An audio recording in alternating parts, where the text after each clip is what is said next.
দেবভূমি ভারতে যুগে যুগে অবতার রূপে জন্মেছেন স্বয়ং ঈশ্বর।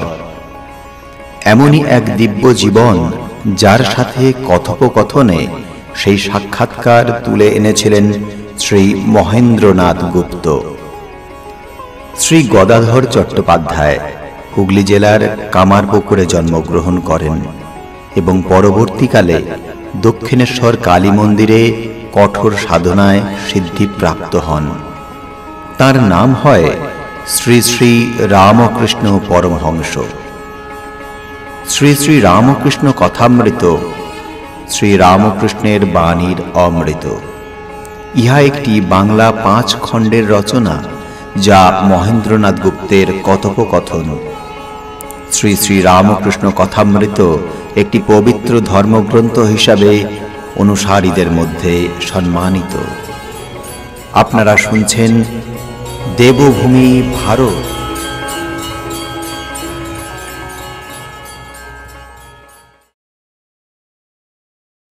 কুসুমে তোমার কান্তি, সলিলে তোমার শান্তি। কুসুমে তোমার কান্তি, সলিলে তোমার শান্তি। বজ্র রবে রুদ্র তুমি ভীম, বজ্র রবে রুদ্র তুমি ভীম। তব ভাব গুড়তি কি জানিবে মূঢ়মতি।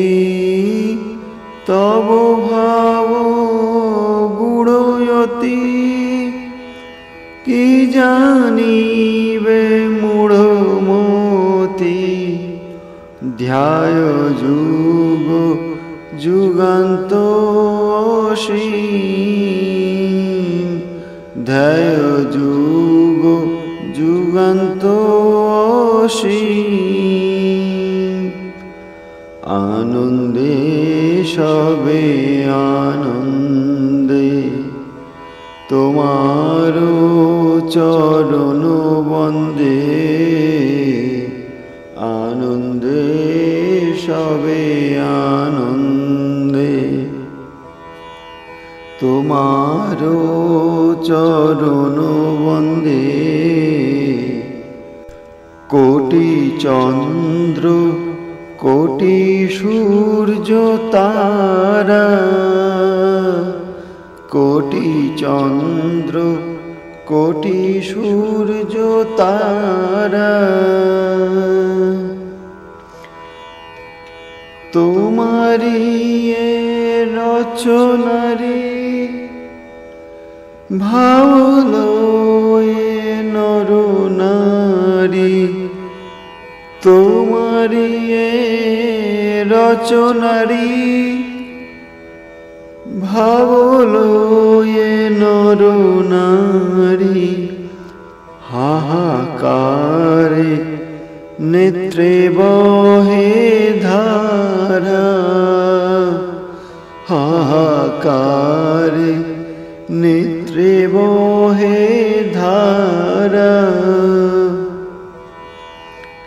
মিলি সুর নররিভু প্রণমে তোমারে বিভু। মিলি সুর নররিভু প্রণমে তোমারে বিভু। তুমি সর্ব মঙ্গল আলয়, তুমি সর্ব মঙ্গল আলয়। দিও জ্ঞান দিও প্রেম, দেও ভক্তি দেও ক্ষেম।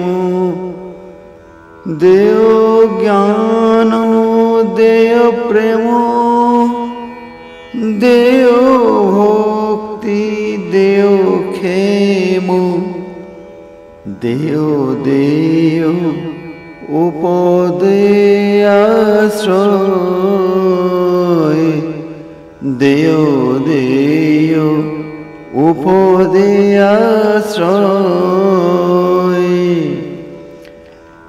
জয় জয় পরব্রহ্ম অপার তুমি অনন্য জয় জয় পরব্রহ্ম অপার তুমি অগম্য পরাৎপর তুমি সারাত সার পরাৎপর তুমি সারাত সার। অনেকক্ষণ পরে ঠাকুর শ্রী রামকৃষ্ণ প্রকৃতিস্থ হইলেন। শ্রী রামকৃষ্ণ মাস্টারকে বলিলেন, কি একটা হয় আবেশে, এখন লজ্জা হচ্ছে, যেন ভূতে পায় আমি আর আমি থাকি না গো। এই অবস্থার পর গণনা হয় না, গুনতে গেলে 1, 7, 8 এই রকম গণনা হয়। নরেন্দ্র বলিলেন, সব এক কিনা? শ্রী রামকৃষ্ণ বলিলেন, না, 1, 2 পার। মহিমাচরণ বলিলেন, আজ্ঞা হাঁ, দ্বৈত্বাদ্বৈত বিবর্জিতম, দ্বৈতাদ্বৈত বিবর্জিতম। শ্রী রামকৃষ্ণ বলিলেন, হিসাব পচে যায়, পাণ্ডিত্যের দ্বারা তাকে পাওয়া যায় না গো। তিনি শাস্ত্র, বেদ, পুরাণ, তন্ত্রের পার।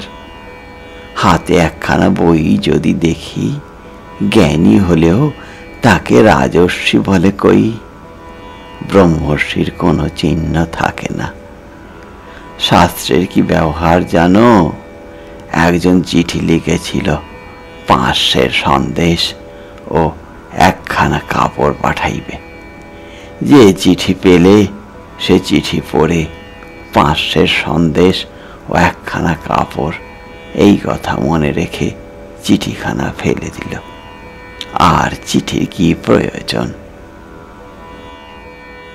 বিজয় বলিলেন, সন্দেশ পাঠানো হয়েছে বোঝা গেছে।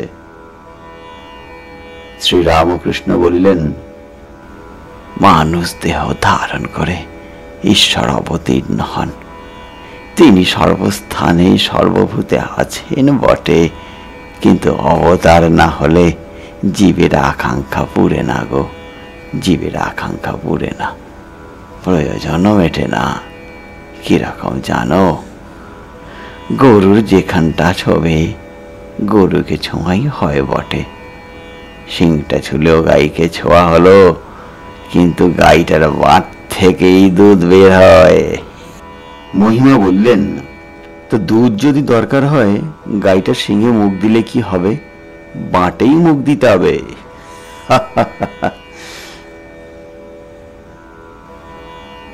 বিজয় বলিলেন, কিন্তু বাছুর প্রথম প্রথম এদিক ওদিক ঢুঁ মারে।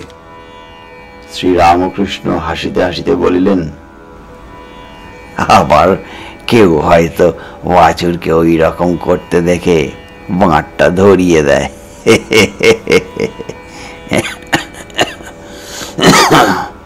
জয় মা, জয় মা। এই সকল কথা হইতেছে, এমন সময় ডাক্তার তাহাকে দেখিবার জন্য আসিয়া উপস্থিত হইলেন ও আসন গ্রহণ করিলেন। তিনি বলিতেছেন, কাল রাত 3টে থেকে আমার ঘুম ভেঙেছে, কেবল তোমার জন্য ভাবছিলাম, পাছে ঠান্ডা লেগে থাকে। আরো কত কি ভাবছিলাম। শ্রীরামকৃষ্ণ বলিলেন, হ্যাঁ, কাশি হয়েছে, টাটিয়েছে, শেষ রাত্রে এক মুখ জল, আজ যেন কাঁটা বিচ্ছে। ডাক্তার বলিলেন, সকালে সব খবর পেয়েছি। মহিমাচরণ তাহার ভারতবর্ষ ভ্রমণের কথা বলিতেছেন। বলিলেন যে লঙ্কা দ্বীপে লাফিং ম্যান নাই। ডাক্তার সরকার বলিলেন, তা হবে, এনকোয়ার করতে হবে। ডাক্তারি কর্মের কথা পড়িল। শ্রীরামকৃষ্ণ ডাক্তারকে বলিলেন, ডাক্তারি কর্ম খুব উঁচু কর্ম বলে অনেকের বোধ আছে। যদি টাকা না লয়ে পরের দুঃখ দেখে দয়া করে কেউ চিকিৎসা করে দেয়, তবে সে মহৎ, কাজটিও মহৎ। কিন্তু টাকা লয়ে এসব কাজ করতে করতে মানুষ নির্দয় হয়ে যায় গো, নির্দয় হয়ে যায়। ব্যবসার ভাবে টাকার জন্য হাগা, বাহ্যের জন্য রং, এইসব দেখা নিচের কাজ, নিচের কাজ। ডাক্তার বলিলেন, তা যদি শুধু করে তাহলে খারাপ কাজ বটে, তোমার কাছে বলা গৌরব করা। শ্রীরামকৃষ্ণ বলিলেন, হ্যাঁ, ডাক্তারি কাজে নিঃস্বার্থভাবে যদি পরের উপকার হয় তাহলে খুব ভালো। তা যে কর্মই লোকে করুক না কেন, সংসারী ব্যক্তির মাঝে মাঝে সাধু সঙ্গ বড় দরকার গো, সাধু সঙ্গ বড় দরকার। ঈশ্বরে ভক্তি থাকলে লোকের সাধু সঙ্গ আপনি হয়ে যায়। আমি উপমা দিই, গাঁজাখোরের সঙ্গে থাকে, অন্য লোক দেখলে মাথা নিচু করে চলে যায় বা লুকিয়ে পড়ে, কিন্তু আর একজন গাঁজাখোর দেখলে মহা আনন্দ, হয়তো কোলাকুলি করে, আবার শকুনির সঙ্গে থাকে। ডাক্তার বলিলেন, আবার কাকের ভয়ে শকুনি পালায়। আমি বলি, যদি শুধু মানুষ কেন, সব জীবেরই সেবা করা উচিত। আমি প্রায়ই চড়ুই পাখিকে ময়দা দিই, ছোট ছোট ময়দার গুলি করে ছুঁড়ে ফেলি, আর ঝাঁকে ঝাঁকে চড়ুই পাখি এসে যায়। শ্রীরামকৃষ্ণ বলিলেন, বাহ, এটা খুব কথা। জীবকে খাওয়ানো সাধুর কাজ। সাধু পিঁপড়েদের চিনি দেয় গো, সাধু পিঁপড়েদের চিনি দেয়। ডাক্তার বলিলেন, আজ আর গান হবে না? শ্রীরামকৃষ্ণ নরেন্দ্রকে বলিলেন, একটু গান কর না। নরেন্দ্র গাহিতেছেন, তানপুরার সঙ্গে গান হইতে লাগিল।